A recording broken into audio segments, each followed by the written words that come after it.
बतिया बा कहाँ के जोड़े समय रमेश चंद्र यादव खानापुर की ऐतिहासिक धरती से कौरव और पांडव में कौरव के हार भई पांडव के जीत। अच्छा, इंसान जब कभी कभी औकात से ज्यादा उपलब्धि प्राप्त कर ले तब ओकरे अंदर घमंड आवता कि अरे बाप रे बाप, मुझसे बड़ा इस धरती पे कोई नहीं है। खुद के शेर समझने लगल और दूसरे के ए भैया, अब यहाँ पांचों भाई के घमंड आ गई कि महाभारत के लड़ैया के हम पांचों भाई मिलके जितले बानी। हमारा उन्हें परियारी धरती पे कौनो वीर कन्हैया के खबर लगल। कन्हैया कलनी है रहल औरों के विनाश भई। अगर ये घमंड पांचों भाई में आ जाई ए बाबू, आज भगवान कन्हैया तो आप ही लोग बोला तो हम नहीं बोली।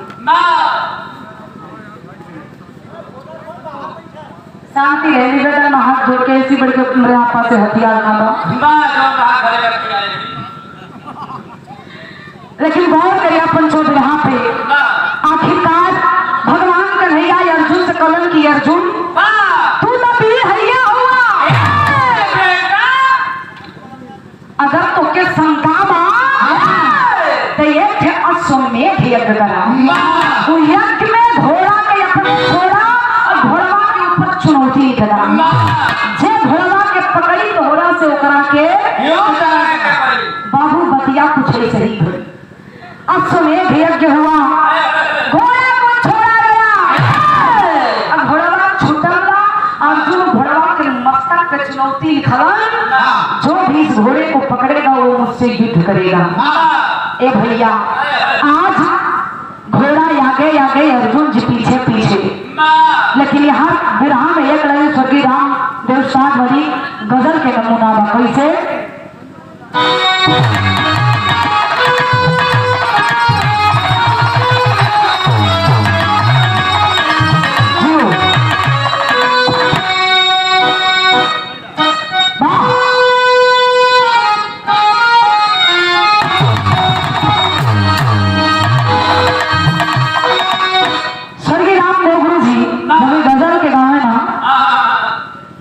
कि हाँ कोई भी रसदार है। गाने कैसे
रहे देवता कहाँ खबर क्या जान तक थोड़ा सा जोश ही चढ़ा। और ये देखे शानदार 201 रुपया के आशीर्वाद बहुत बहुत प्रणाम हो। लेकिन गुरु जी की कहानी यहीं से शुरुआत तो जौहरी में कहना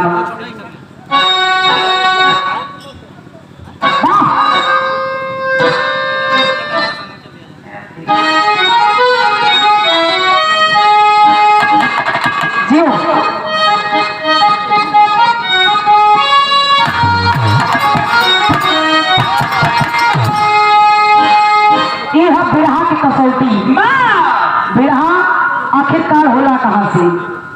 स्वर्गीय रामदेव उस्ताद और गुल्लू उस्ताद में जब बिरहा हो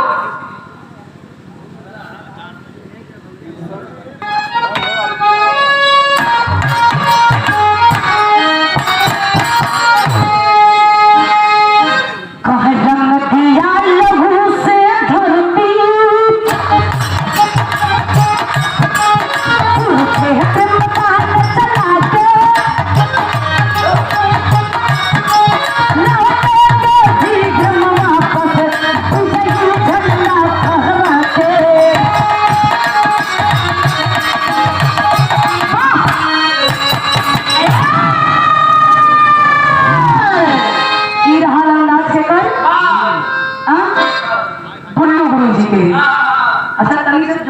चली जाता है भैया। ये गुल्लू गुरु जी कहते कि राम व्यवसाय जब खड़ा हो तब वापस लगा मैं कहा ये मास्टर तरी से पूरा लेगा बचाइए पाओ एक को पति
कहे कि बाप रे बाप अर्जुनवा की घोड़ा वो है अर्जुन जब महाभारत की लड़ाई के जितले हुआ उनका से क्यों युद्ध ना कर पाई।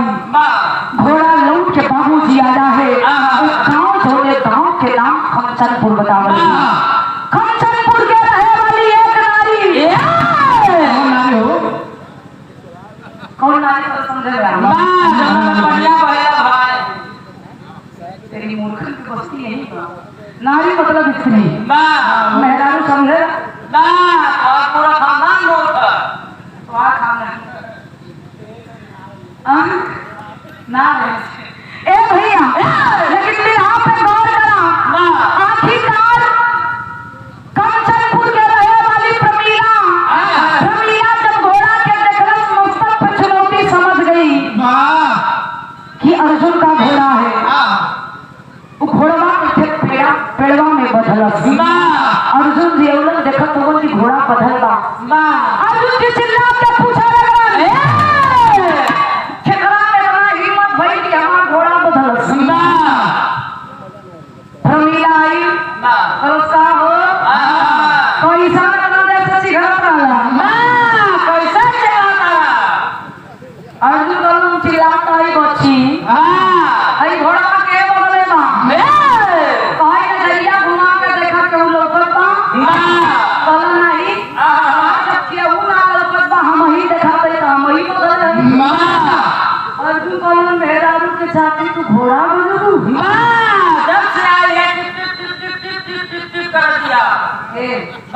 अर्जुन कहला घोड़ा बांधे के मतलब समझे लू कहीं मतलब कहीं घोड़ा अगर बंधले हूँ हमरा से युद्ध करबू पटके पटका करा अर्जुन पटका मुबारक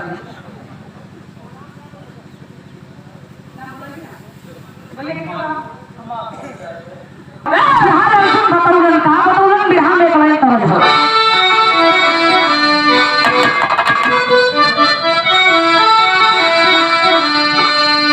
अरे कचौड़ी गली सून कैला बलमो अरे कचौड़ी गली सून कैला बलमो कहीं मिर्जापुर के कैला गोला कचौड़ी गली सून कैला बलमो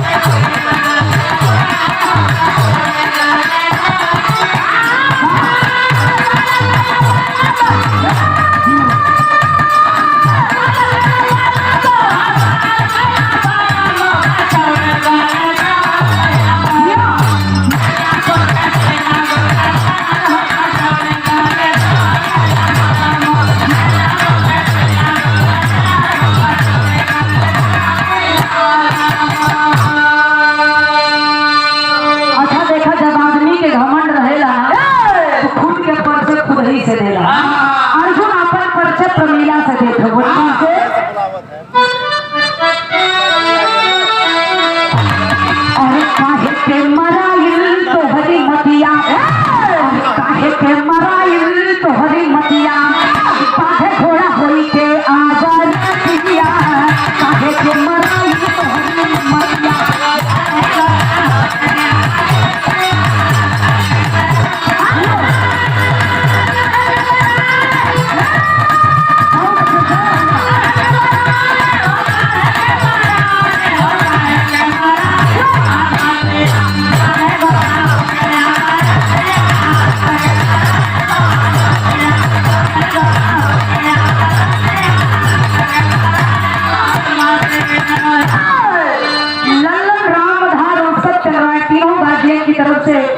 धरती से शानदार 101 रुपया के आशीर्वाद बहुत बहुत प्राण हो आशीर्वाद के प्रतीक्षा दो अर्जुन कहना की लागत कि अपन जान नहीं प्यारी बात घोड़ा बंधने के मतलब का हमारा से युद्ध करा लेकिन एक बात बहुत से सुना कि हम भली के अर्जुन कहता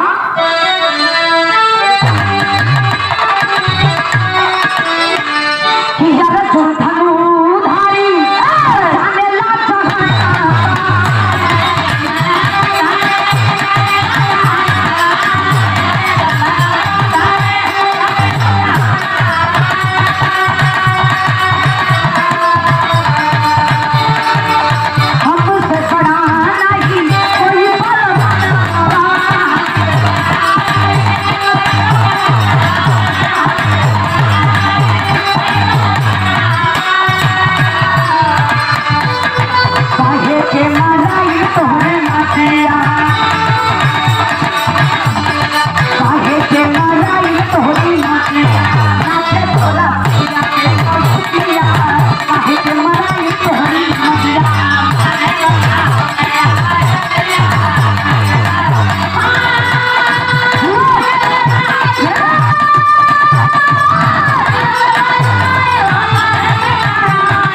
सुन ले बात डांट के अर्जुन के कहलस अर्जुन बड़का भीड़ होगा ना तो के इतना घमंड बा कि महाभारत के लड़ाई की तू जितने हुआ तू हुआ का तो हर सच्चाई का तो हम जानत बानी अपन परिचय तू खुद ही से देला लेकिन तुम्हार हकीकत में तुम्हार परिचय का तो हम बतावत हई प्रमीला कहलस का गुरुजी विराम में करत हो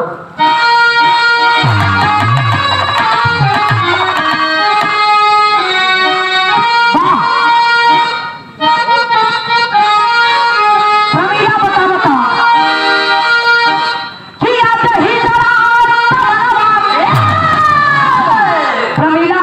कहलस अरे तो अगर मर्द होता तो ऐसा काम ना करता तू हुआ था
दरबार में 5 मर्दन के कलौती पत्नी जेकर नाम द्रौपदी बतावल गई तोरे मेहरारू के बीच सभा में दुशासन चीर खिंचला भैया वहां फुलावट हुआ कि हम भीड़ है करता है जरा बड़ा सार और उस समय याद करा जौने समय कीचक तोरे पत्नी के साथ दुष्कर्म कइला उस समय काट चूड़ी पहन के बैठल रहला तब तो हर वीर का नाका में आइला आज बड़का वीर बनल हुआ ये बापू यतनी बतिया सुनते ही अर्जुन के मुंह छोट के हो गए बाप रे बाप तो इतिहास में पलटत बा कैला का गुरुजी तेरी के लाइन बा लेकिन इस भाव को समझते हुए इस मंच पर उपस्थित हमारे गार्जियन बिहार जगत के महान कवि श्री श्यामलाल यादव गुरुजी की तरफ से शानदार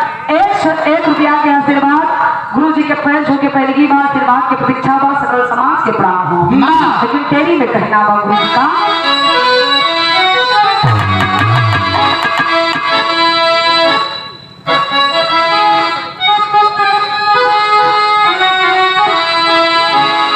अरे जमानी शादी करके गरजना अरे जमानी शादी करके गरजना ये खबर मोछ नहीं है ये खबर मोछ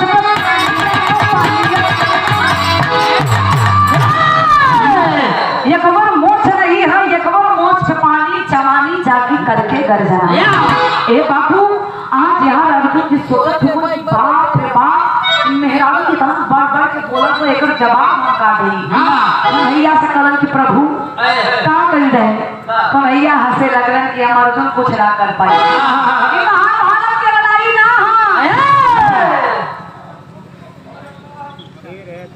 धर्म के गार्जियन कमला यादव दरोगा सूर्या थाना से हमरे दरोगा साहब की तरफ से यह शानदार 101 रुपया के आशीर्वाद बहुत बहुत प्रणाम हो आशीर्वाद की प्रतीक्षा बा सकल समाज के पहले की प्राण आशीर्वाद के कामना बा लेकिन गुरु जी यहाँ एक लाइन तरोज बकई से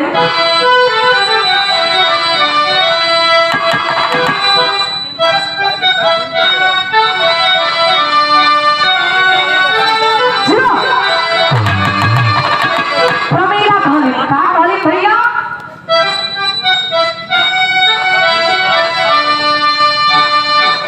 आज रनवा में छोड़ यदा अरे मावा यार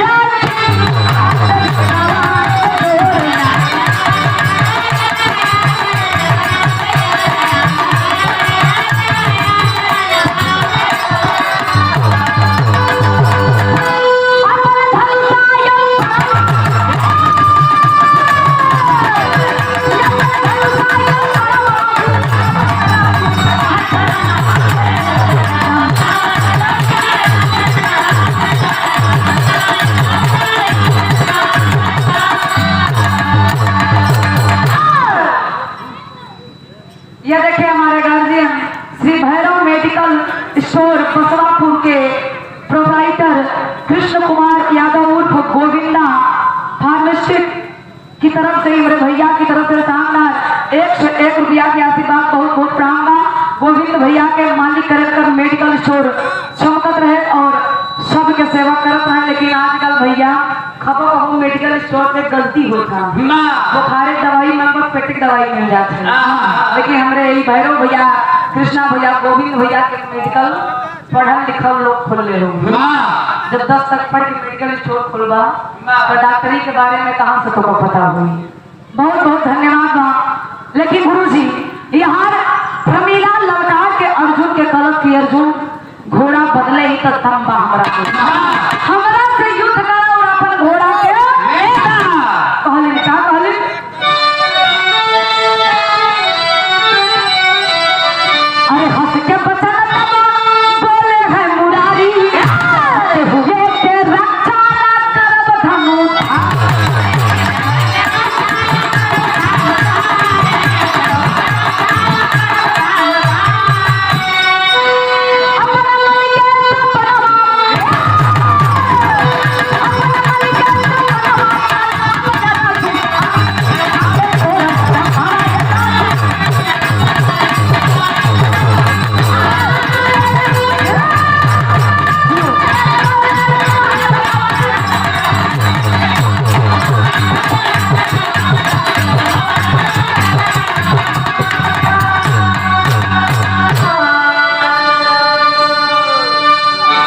पंचो अर्जुन जी कलम की प्रभु आज तक कभो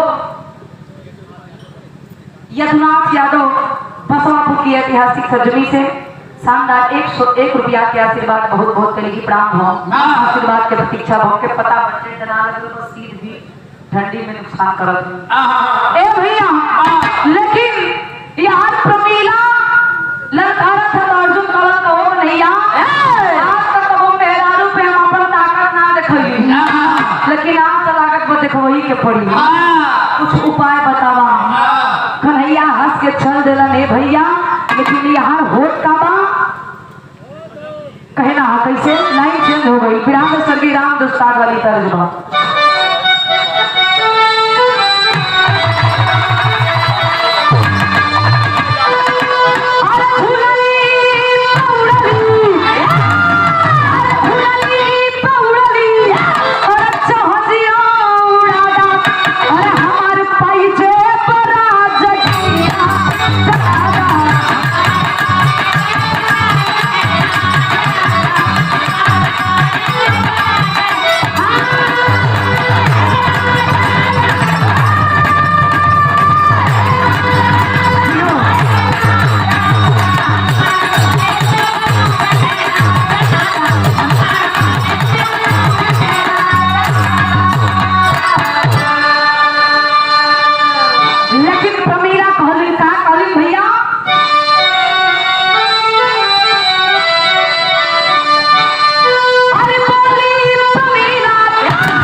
वीरता दिखावा ए भैया अर्जुन जी सोचत हो लेकिन यहाँ प्रमीला कैली का कैली भैया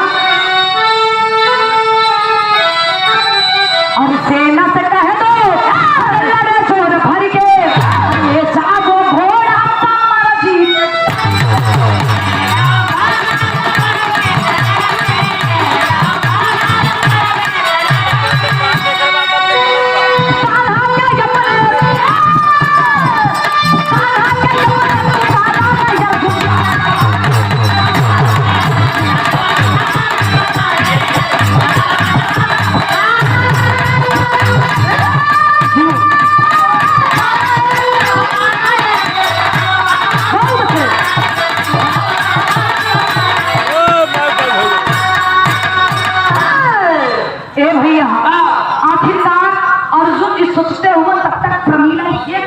जीत अर्जुन के रथ के पहिया अलग हो गए।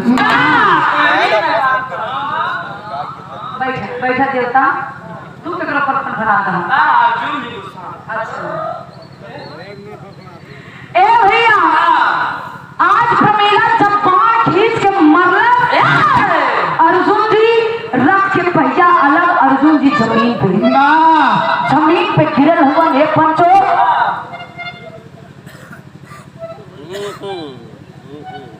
ओके चल देगी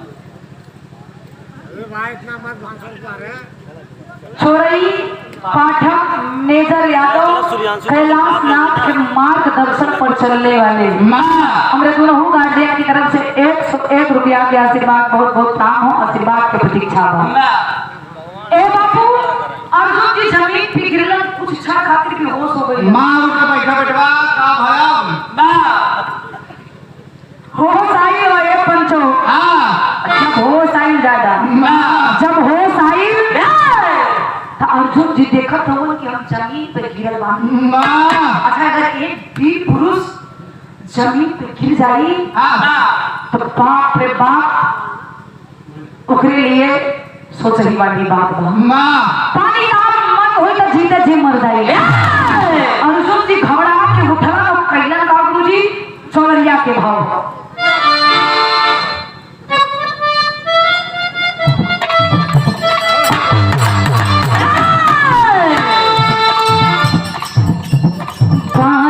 उमर कमर चकनिया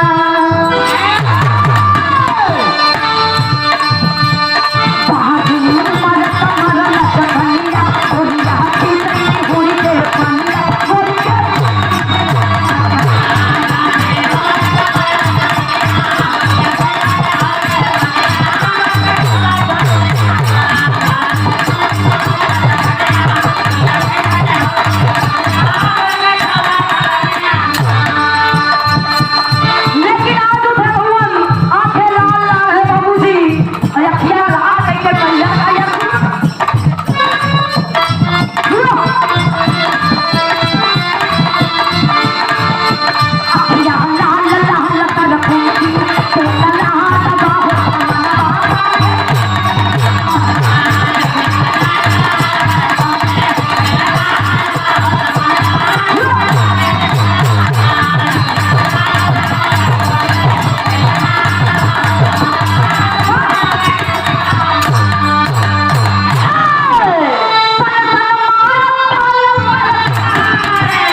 के जवाब देते हुए लेकिन प्रमिला के एक बार अर्जुन के चार बाण के काट एकदम सब्जी नियर बिछा दे।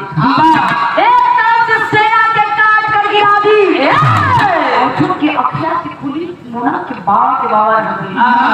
बाप रे बाप महाभारत के ऐसा लड़ाई जोड़े में हम जीतले और एक नारी आज पूरी सेना के काट के बिछा देलस। हमार ये कहूँ बार काम ना करत बा। कहां से आई है ए बाबू अर्जुन जी खिसिया के गलती कर चल ना गलतियां बा का बिहार में पापट के लाई है।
अर्जुन को एक अस्त्र दिया था, जिस अस्त्र का नाम मोहन अस्त्र बताया गया, जो अस्त्र के कोनो काट नहीं बनल रही।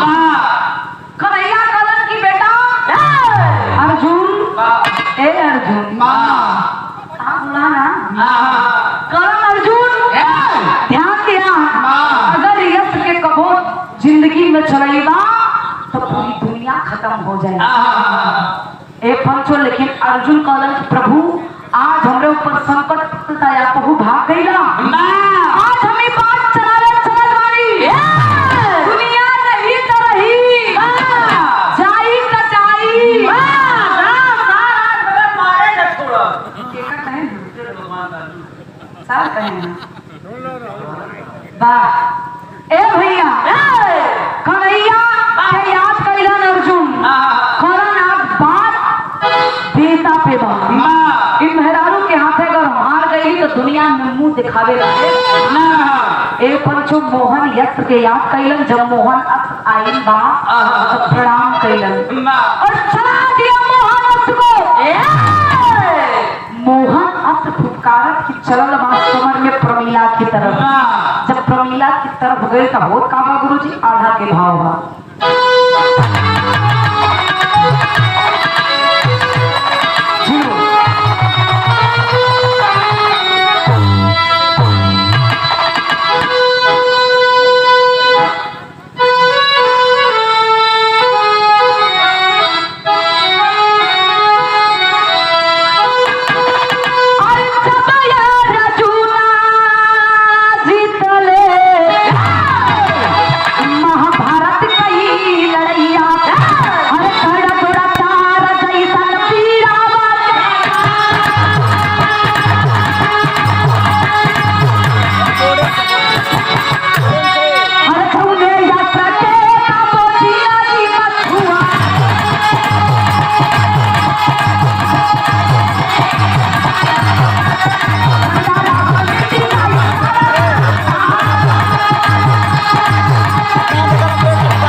कैले और प्रणाम करके जब मोहन अस्त्र लौट आई अर्जुन की आंखें खुली रह गई। बाप रे बाप, ये कोई साधारण नारी नहीं है ना, इससे मैं क्या ब्रह्मा विष्णु महेश भी नहीं जीत सकते।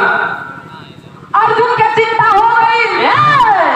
कन्हैया के आप कहन किए कन्हैया तो आज मोहन अस्त्र भी काम ना कैले बा, आज हमरे ऊपर विपद पड़ल, तुम्हार सारे के बचपन के मीत रहला हमरा के छोड़ के चल गईला, तब तक यहाँ बाबूजी खिसिया के पनीला एक बार मार ले बा। अर्जुन समझ गए कि अब जान ना बची। अर्जुन जी भागत हुवन बार पीछा कैले बा। अर्जुन भाग के गईलन कहाँ? कन्हैया के पास। हाथ जोड़ के प्रणाम कैलन कन्हैया से, कलन कन्हैया जरावा बतावा ना तो याद मेहरारू ले। कन्हैया हंसे लगलन, हो गए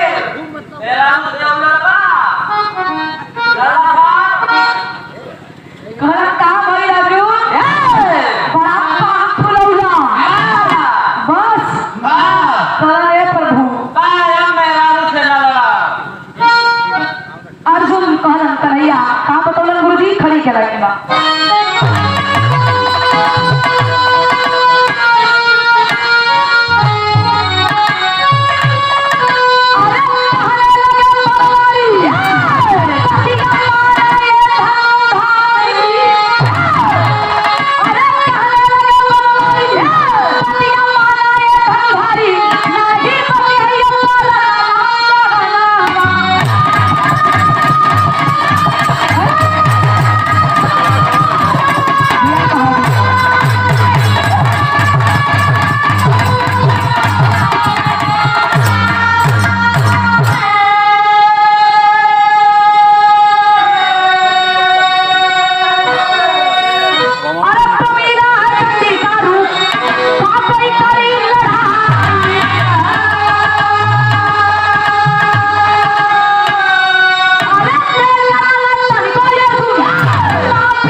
ए भैया भगवान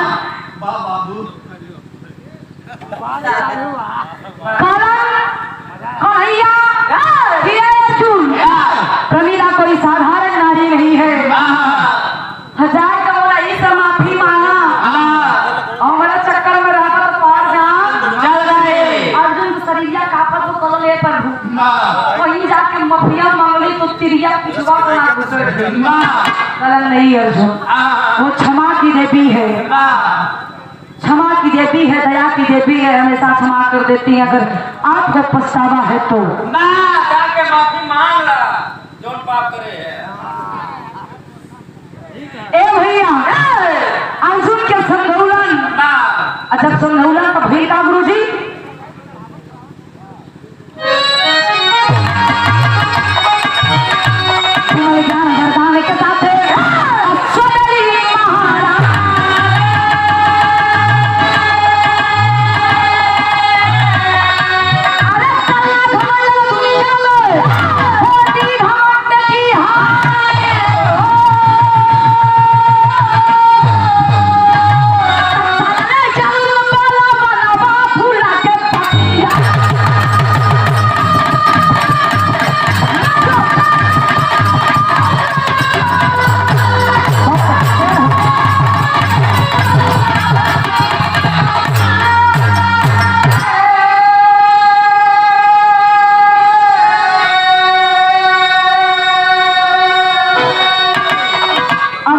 के साथ प्रमीला से हाथ जोड़ के पैर पे गिर के माफी मांगे लगला तब प्रमीला हथवा पकड़ के उठोली खल के अर्जुन आप तो वीर हो, एक वीर बहादुर किसी नारी के पैरों में शोभा नहीं देता। हमारे पैर पे गिर के माफी मत मांगा, केवल तुम्हारे घमंड और अहंकार के तोड़े खातिर हम तुम्हारे घोड़ा के बदले क्योंकि बड़ा घमंड रहा कि दुनिया में वीर केवल हम ही मानी। तो आपकी भूल थी, आपका घमंड था कि धरती पे कोई किसी से कम नहीं है। आज के बाद कभी घमंड और अहंकार मत करना। जिस दिन तुम्हारे अंदर घमंड आया तो समझ लेना कि उसी दिन तुम्हारा विनाश तय है। अर्जुन के हाथों पकड़ के उठली और घोड़वा के देली। ए बाबू कहल गई बात दुनिया में अगर आपके अंदर कभी भी घमंड आया तो समझ लेना कि विनाश निश्चित है। जैसे चढ़ल होला चढ़े में टाइम लगल लेकिन उतरे में टाइम ना लाए तो छते पर से केहू ढकेल देई वही हाल होगा। खजूरी पर से चला हुआ ए भाई यही से हम बताइए कि दुनिया में कभी किसी को घमंड नहीं करना चाहिए। अंतिम लाइन में कहना